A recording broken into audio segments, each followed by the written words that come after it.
Welcome back to Inside Asia. We continue our second portion of our conversation with Professor Amitav Acharya from American universities. Professor Amitav, you mentioned China's ever-growing power, both economics, politics.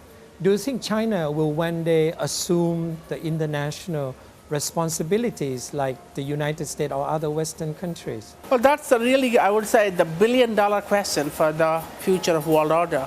There have been people who say that China cannot be the leader. There have been people who are saying China should not be the leader. They invoke something that Deng Xiaoping said 25, 30 years ago, that China should not be a leader.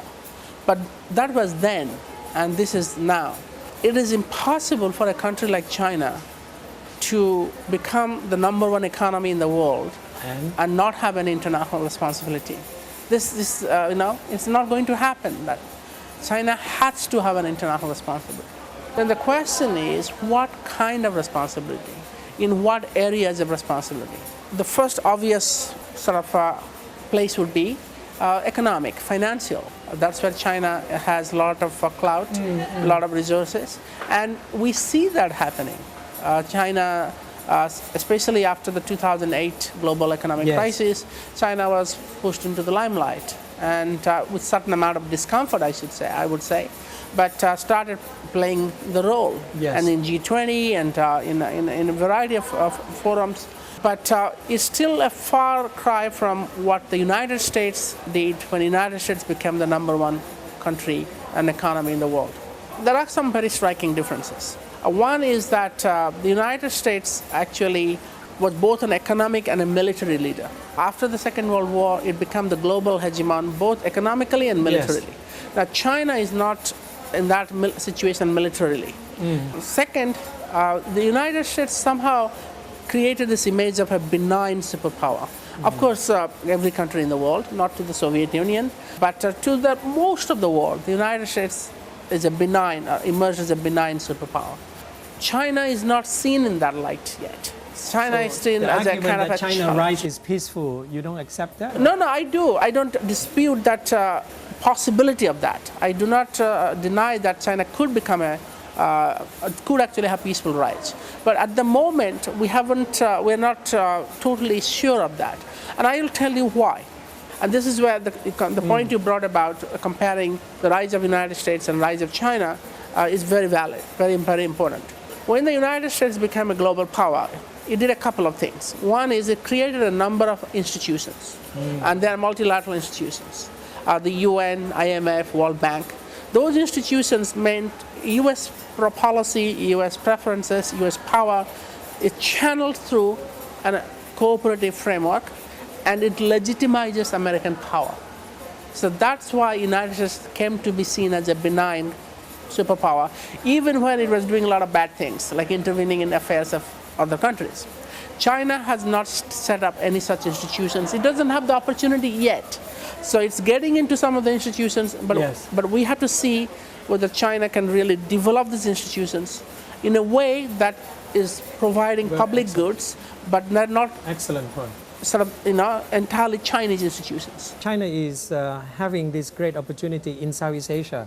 I think within ASEAN, China has tried to create a World Economic Forum in Boao in Hainan for the past several years, but has not reached the levels of effectiveness and influence like World Economic Forum.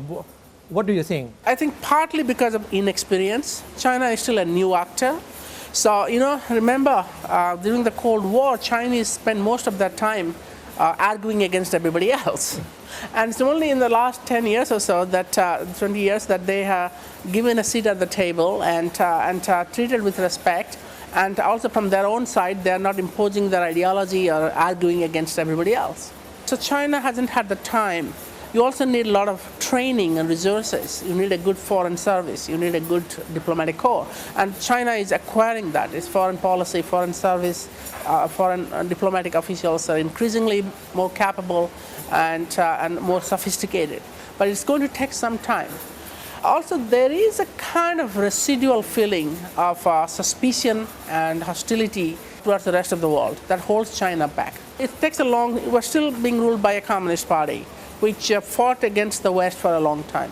And there is memories, institutional memories, collective memories of China being isolated, China being humiliated by the West.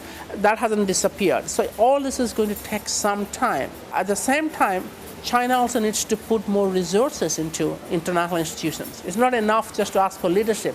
You need to also pay them, just like the United States did. Well, it takes two to tango in this Yes. case too. Now, when you talk about China, you must bring in another rising power, that is India. Why India has not provoked such wide debates about its role? Why? What do you think? Excellent question. I think there are 3 or 4 reasons for it. One is, I would say that India is not as big a country as China. I mean, and India is not at the heart of Asia. I mean, China has a boundary with almost every other Asian country. 14 country actually. Yeah.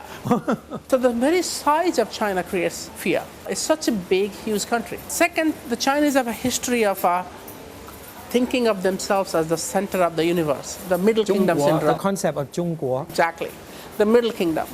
And sometimes it's a benign concept, but sometimes it's seen as hegemonic. You're right, now there is a Chinese word called 大中国, mean big or great middle kingdom. Exactly.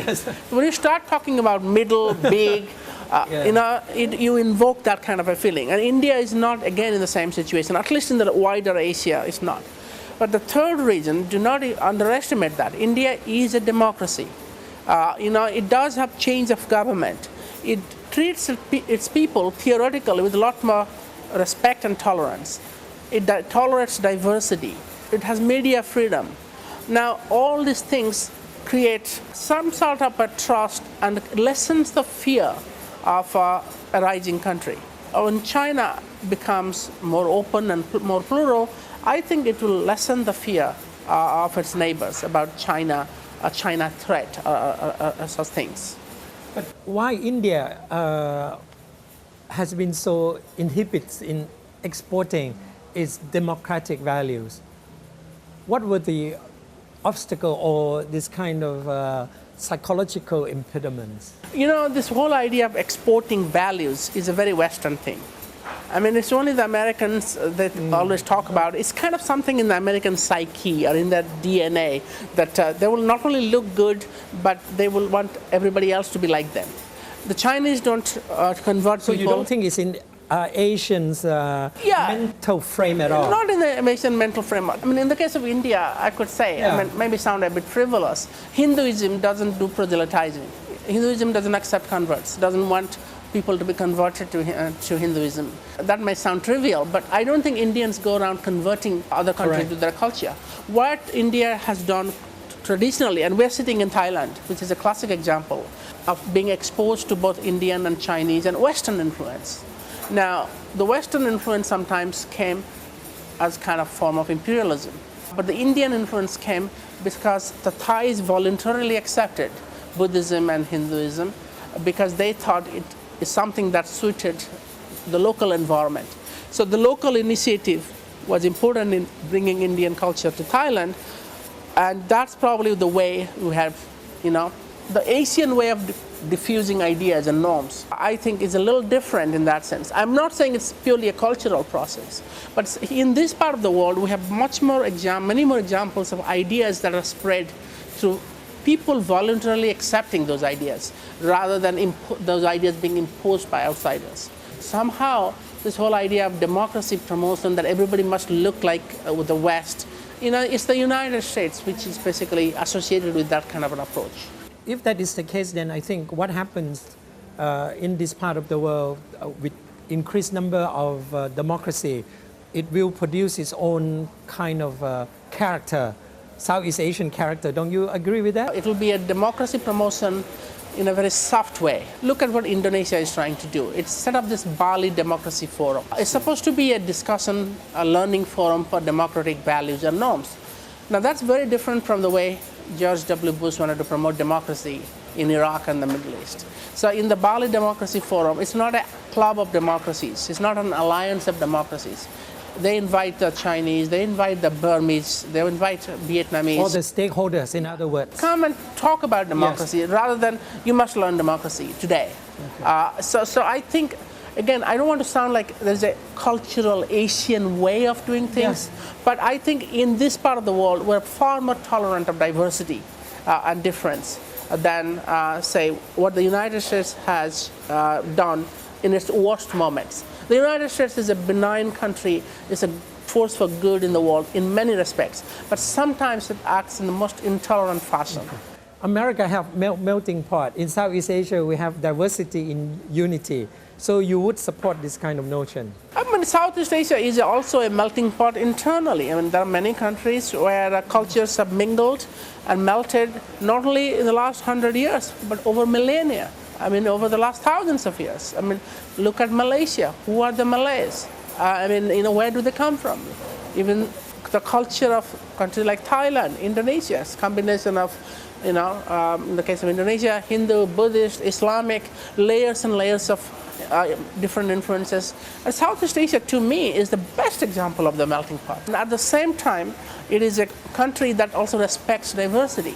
So it's, whether you call it unity in diversity or you call it kind of some sort of a cultural synthesis. Southeast Asia is, to me, the most wonderful example.